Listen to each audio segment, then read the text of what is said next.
மழைக்காலமோ வெயில் காலமோ 24 மணி நேரம் ஏசியை பயன்படுத்துகிற நாம அதை முறையாக பராமரிக்கிறோமா அப்படின்னு சொல்லி கேட்டோம்னா இல்லை. கடந்த சில தினங்களுக்கு முன்னாடி கோயம்பேட்டில் ஏசி வெடிச்சதுனால ஒரு குடும்பமே உயிரிழந்திருக்கு. இதெல்லாம் கருத்தில் கொண்டு இந்த ஏசியை எப்படி முறையாக பராமரிக்கிறது அப்படின்னு சொல்லி நாம் சில நிபுணர்களை அணுகணும். அவங்க கூறிய அந்த வழிமுறைகளில் சிலவற்றை தற்போது நம்ம பார்ப்போம். குறிப்பாக இந்த ஏசியை தேர்வு செய்யும்போது அந்த ரூமுடைய அளவானது இங்கே முக்கியத்துவம் பெறுது. 150 சதுரடி கொண்ட ஒரு ரூமுக்கு 1.5 டன் கொண்ட ஏசியே போதுமானதாக சொல்கிறாங்க நிபுணர்கள்.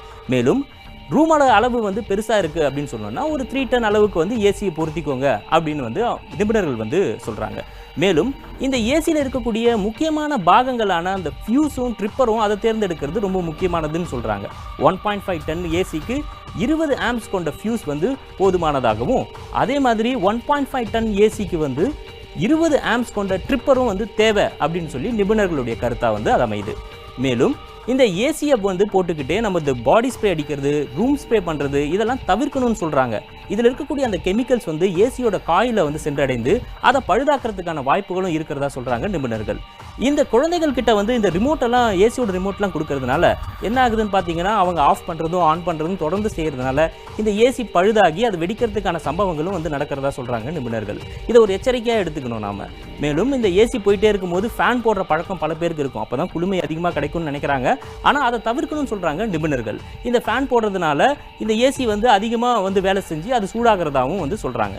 ஏசியோட அளவை 23 டிகிரி செல்சியஸ்லேருந்து கம்மியாக பண்ணுறதுனாலையும் ஏசியோட வேலைப்பாடு அதிகமாகி அது வெடிக்கிறதுக்கான சம்பவங்களும் அதிகரிக்கும்னு சொல்கிறாங்க நிபுணர்கள். அது மட்டும் இல்லாமல் ஏசியை 3 மாதங்களுக்கு ஒரு முறை கரெக்டான முறையில் சர்வீஸ் செய்யணும். அதாவது 3 மாதங்களுக்கு ஒரு முறை அதை பராமரிக்கணும் அப்படின்னு சொல்கிறாங்க நிபுணர்கள்.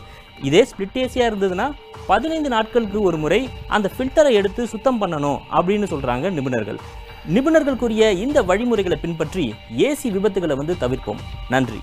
உண்மை செய்திகளை உங்கள் கண்முன் கொண்டு வரும் காவிரி நியூஸின் யூடியூப் சேனலை சப்ஸ்கிரைப் செய்யுங்கள்.